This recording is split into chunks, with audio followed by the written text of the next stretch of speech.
তারিখ রেজাল্ট যাই হোক না কেন, কোনো এক পক্ষ আবির খেলবে আর অন্য এক পক্ষ হারবে, কিন্তু আপনার পকেটে কি বাড়তি টাকা আসবে, নাকি সে প্রতিবেশী আর বন্ধুর সাথে সম্পর্কটা নষ্ট হবে? নমস্কার, দ্য কোশ্চেনে আপনাকে স্বাগত। গত 29 তারিখে পশ্চিমবঙ্গের শেষ দফায় ভোট মিটেছে, আর এখন চারিদিকে নিউজ চ্যানেলগুলি এক্সিট পোলের ডালি সাজিয়ে বসেছে। কেউ কাউকে 200 পার করে দিচ্ছে, কেউ আবার কাউকে ধূলিসাৎ করে দিচ্ছে।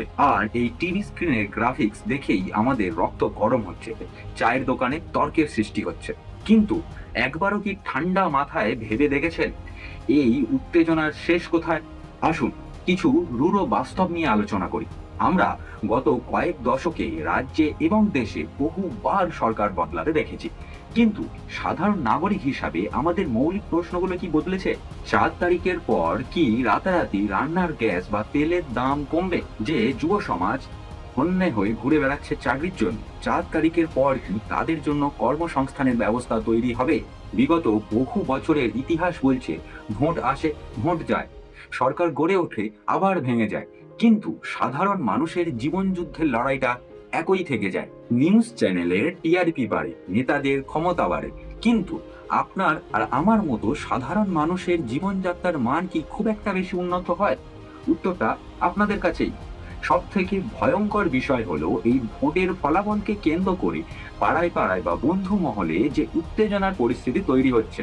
মনে রাখবেন, রাজনীতিবিদরা আজ মঞ্চে দাঁড়িয়ে একে অপরকে গালি দিচ্ছেন, কাল সেই একই নেতা অন্য দলে গিয়ে তার সাথে হাত মেলাবেন।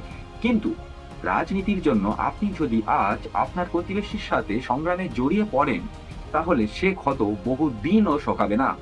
বিপদে পড়লে আপনার রাজনৈতিক নেতা দিল্লি বা কলকাতা থেকে ছুটে আসবে না, আসবে আপনারই সেই প্রতিবেশী, যার সাথে হয়তো আপনি আজ রাজনীতির কারণে ঝামেলায় জড়িয়ে পড়েছেন।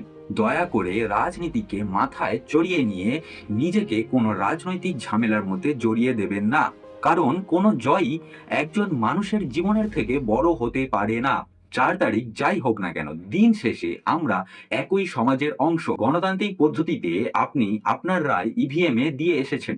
এবার নাগরিক হিসাবে আপনার দায়িত্ব হলো সমাজকে শান্ত রাখা। কোনো প্ররোচনায় পা দেবেন না এবং হিংসাত্মক পরিস্থিতি সৃষ্টি করবেন না, কারণ দিন শেষে আপনার উপরে নির্ভর করে আছে আপনারই পরিবার। সর্বশেষ ও অতি গুরুত্বপূর্ণ প্রশ্ন হলো যে, জেতা হারার এই খেলায় দিন শেষে কি সাধারণ মানুষ হিসাবে আমরা আদেও জিতি? আপনার মতামত কমেন্ট বক্সে জানান, আর ভিডিওটা ভালো লাগলে শেয়ার করুন, যাতে এই বার্তা সবাইয়ের কাছে পৌঁছে যায়। দা কোশ্চেনকে সাবস্ক্রাইব করে আমাকে সমর্থন করুন। দেখা হচ্ছে পরের ভিডিওতে। জয় হিন্দ, জয় ভারত।